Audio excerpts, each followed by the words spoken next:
Hello everyone, welcome back on the AgriAdventures channel and the AgriAdventures social platforms.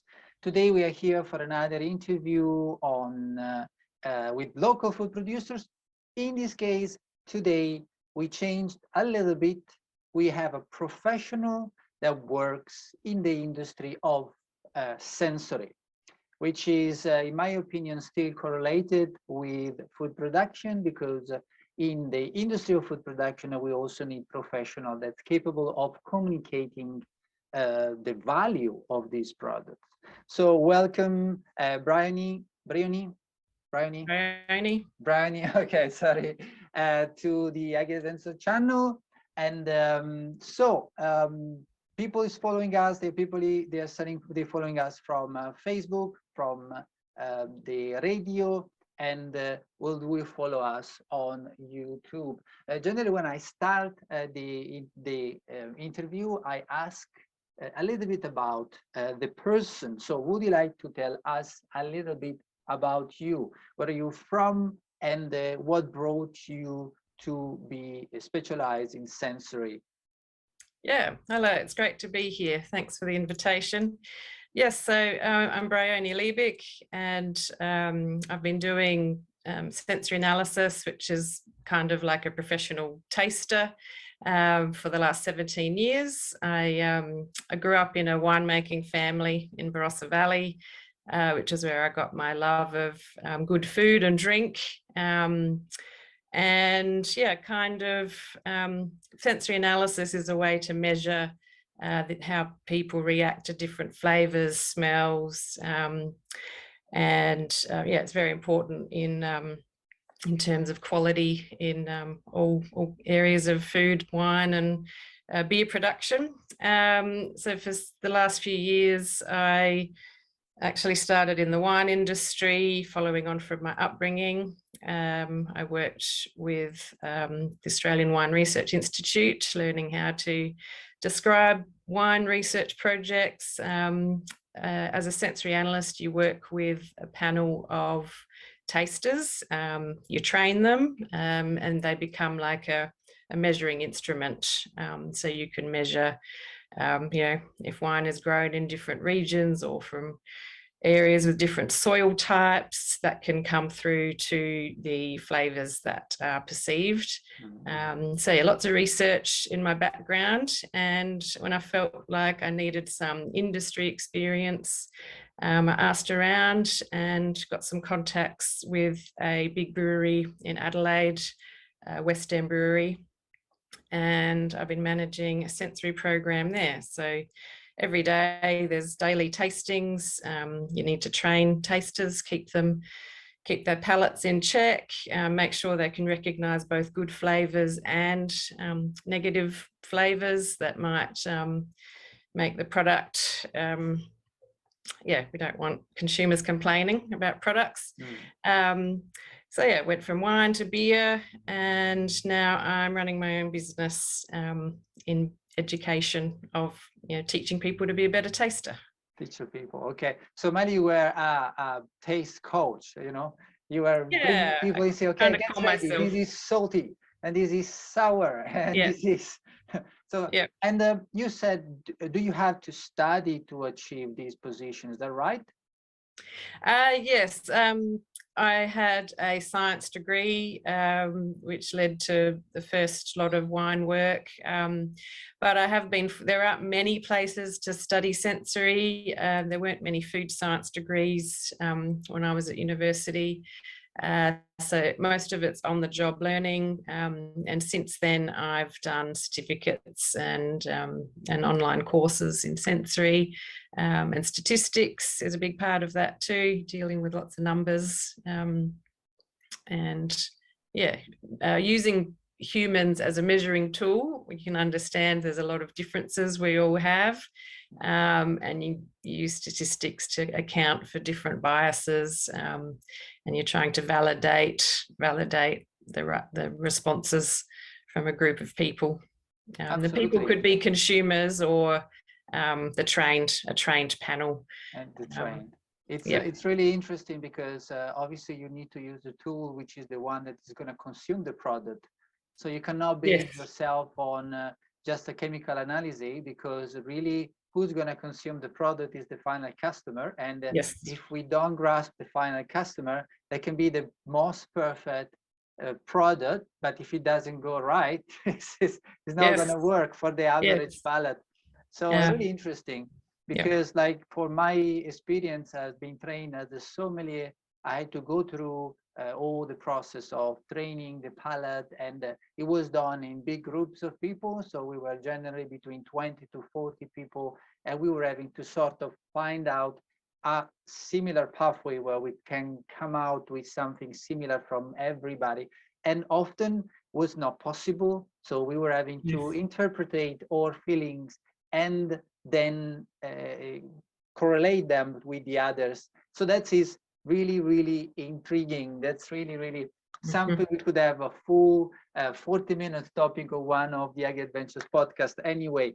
So you mentioned that after being working at the West End Brewery that unfortunately is closing down, is closed.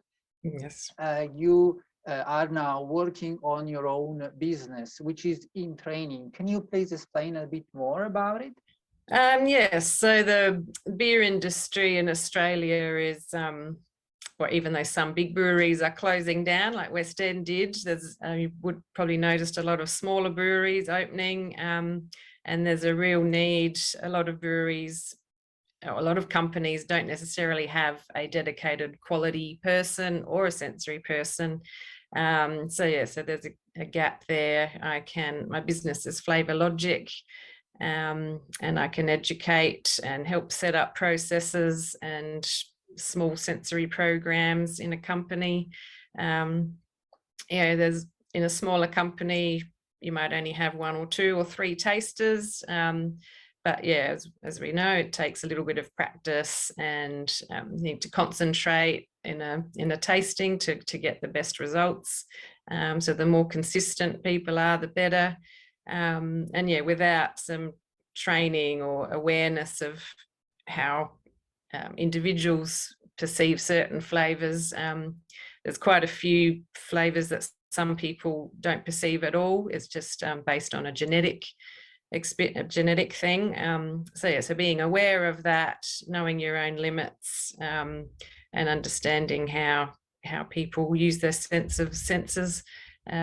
People can a lot of beer gets you need to do little sniff tests and taste tests, not so much in the wine industry, which you get your vintage once a year and big blending times and bottling times, but yeah, beer is changing every day. It's a lot faster process, and yeah, there's a lot more sensory needed, I believe, to keep and I believe anyone can be a better taster. So yes, I'm also running consumer workshops as well. There's a lot of interest. A lot of people are fascinated when I tell them what I do for a job. But yeah, I believe anyone can be a better taster. Absolutely. So to understand, if somebody would be interested to learn a bit more about his own taste and learn to appreciate, because at that point you have a better appreciation of food, they can get in contact with you, and then you can organize for, so where will they be able to get in contact with you in this case? Do you have a Facebook page or an Instagram page? I'm using Instagram at Flavour Logic and a website, flavourlogic.com, and I share tasting tips through those areas, and I'm on LinkedIn as well. Okay, and do you organize also tastings, events in pubs? Because I believe that it's directly correlated. I mean, you're going to have a group of 6 people, and then you say you're not going to invite them in your home, but they are going to go together to a pub or a place where they can taste product. Is that right? Yeah. A couple of years ago, I got a accreditation, like a beer sommelier. It's called Certified Cicerone. And through that, I learned about lots of different beer styles, history, culture, correct service and storage of beer. It was an extension of what I'd learnt in brewery production and quality control. and sensory. So there's a lot of simple things a lot of people don't know about beer, such as it starts kind of going off as soon as it's put in a can or bottle or keg. You should drink it in less than 3 months, ideally.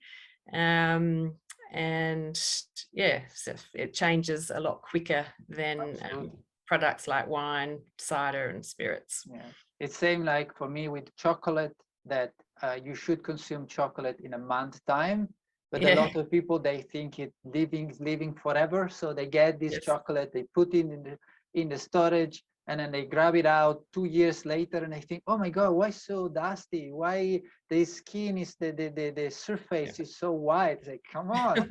It's still alive. I mean, we have to keep in consideration that food is alive.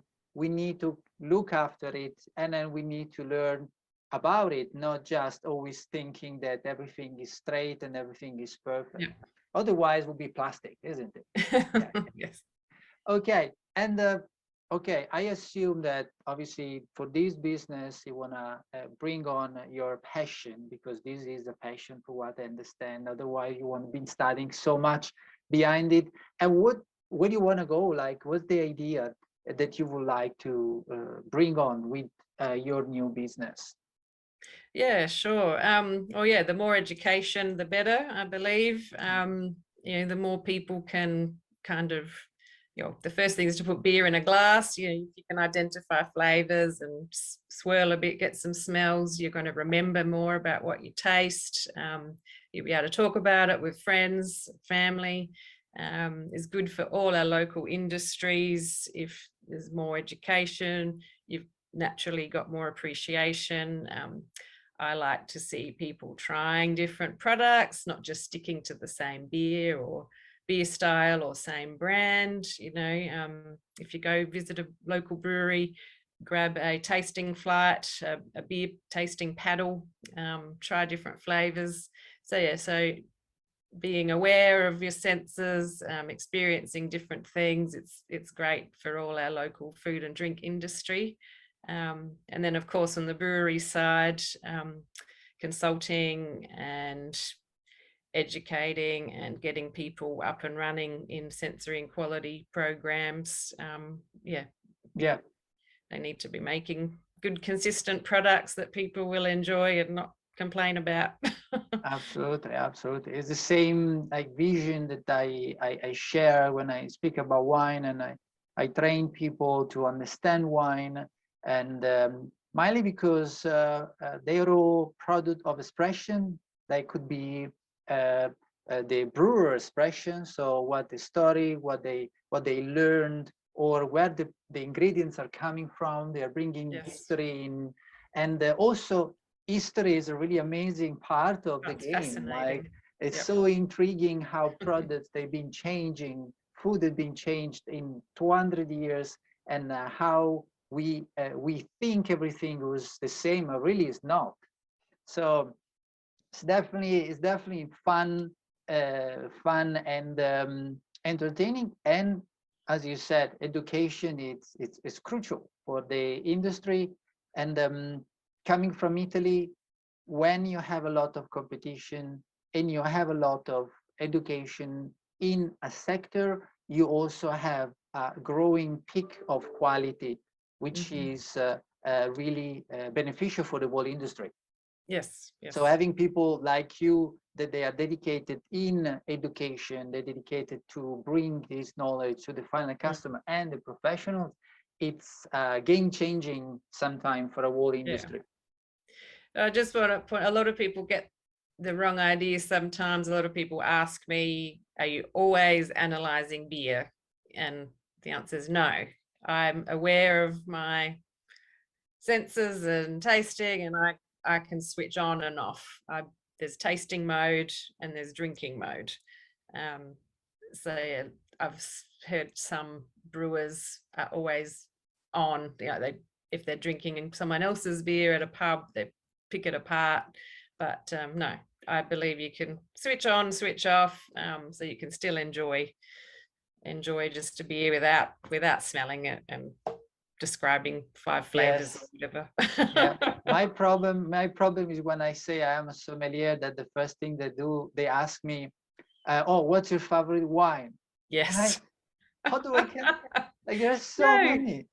Yeah. And a sensory panel gets told, avoid your personal likes and dislikes.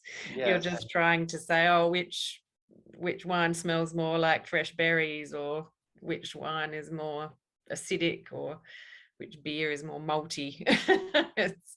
It's tricky. But Yes, you can do it it. is. You can do it with practice. Absolutely. Okay, well, it was pretty quick. It was the time is gone, and so thank you for being with us for this quick interview on the AgriAdventures platform, and hopefully we will see you on the platform with your experiences, but around working in a different breweries that we visit with our tours. Yes, thank you. It was a pleasure. Thank you very much, Briony. Bye. Have a good day. Thanks.